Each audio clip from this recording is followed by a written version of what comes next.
Hello जय मसी नमस्ते सबैजनामा।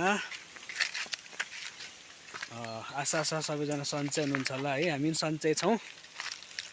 आज चाहिँ एकदमै टाढा लगभग 1-2 घन्टाको बाटोमा हामी जाँदैछौँ। अनि मसँग चाहिँ मेरो मण्डलीको आमाहरू हुनुहुन्छ। एकदमै जोसिलो, प्रभुमा धेरै नै जोस भएको, एकदम खुसी लागेको छ। धन्यवाद है, धन्यवाद। मेरो आमै म देखाउँछु ल। लट्ठी टेकेर हिँड्दैन छ यो उमेरमा, खुट्टा दुखे तापनि प्रभुको राज्यको निम्ति, प्रभुको कामको निम्ति केही गर्नुपर्छ भन्ने एउटा उत्साह जोस बोकेर आउनु भएको छ। ल बाटो यही हो, हामी मान्छे यही नै हुँ।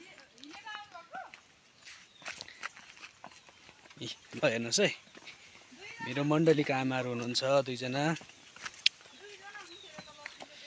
गाउँघरको बाटो यस्तो छ, अप्ठ्यारो। अनि मेरो आमाको चाहिँ खुट्टा दुख्छ, त्यही माथि पनि लट्ठी टेकेर जाँदै हुनुहुन्छ। आज चाहिँ हामी पहिरे र पुत्के भन्ने ठाउँमा जाँदैछौँ।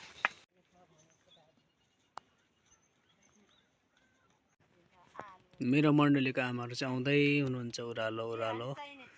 बाटो एकदमै अप्ठ्यारो छ। तोरीको दाइँ हुँदैछ यहाँनिर ठ्याक्कै। ए सोफिया, के छ तिम्रो खबर?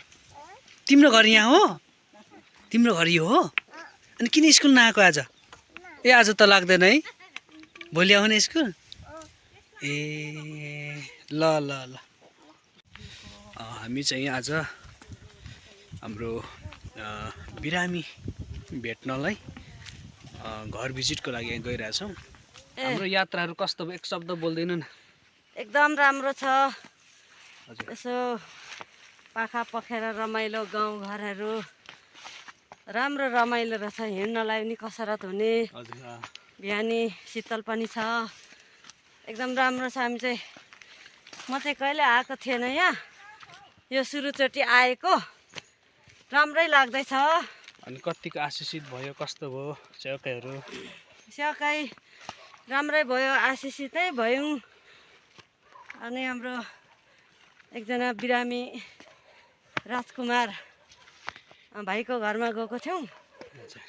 उहाँ पनि अलिक ठिक हुनुभएको रहेछ, खुसी लाग्यो। परमेश्वरको महिमा होस्। ल ल है अटोभित्र छिरी है अब चाहिँ।